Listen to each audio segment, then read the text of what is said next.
great way to use up the fall bounty of apples from the farmer's market is to bake them. It couldn't be easier. It makes a delicious, simple dessert and a really healthy breakfast. So I have 4 Rome apples. You want to go with thick-skinned medium apples, about like this. And I'm going to core them from the top. Try not to go all the way through to the bottom. That'll just help keep the apple whole during baking. I like to use a melon baller for this. You can also use a paring knife. If you have one of those cylindrical cores, you can use that here too. Work your way until you reach the core and transfer it to a smallish pan. We want these to be pretty snug so that we have plenty of pan juice for serving. If you don't have an oval pan, you can also use a pie dish, anything that fits the apples snugly. For my filling, 3 tablespoons of dark brown sugar. To this, I'm adding 2 tablespoons of coconut oil. You can use butter if you'd like. I really love the flavor of coconut oil with pecans. 2 tablespoons of chopped toasted pecans. Save a little bit for the top. That's what we're going to garnish with. Just mix that in there.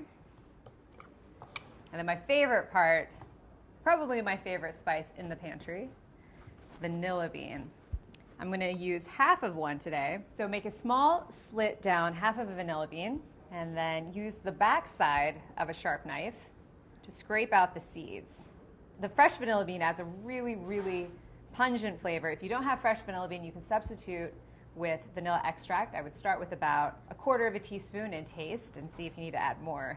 You can also add other spices, ground cinnamon, freshly grated nutmeg. You can really just customize this however you'd like. Let's add a pinch of salt just to help round out all these flavors. Okay, mixture is nice and combined. So let's stuff the apples. You're shooting for about 2 teaspoons per apple. Already smells incredible. Haven't even started baking. Don't worry if some of the filling spills out into the dish.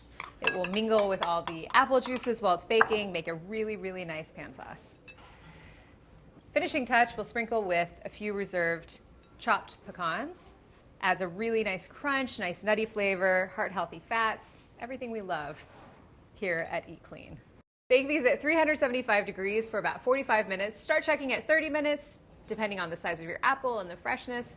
We want to make sure these are nice and whole and tender and wonderful.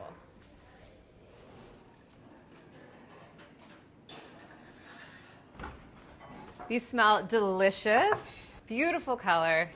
Another great thing about baked apples is that you get to enjoy the skin and the flesh. A lot of nutrients in the skin. Make sure you serve all these delicious pan juices along with the baked apple. Final touch, love the Greek yogurt.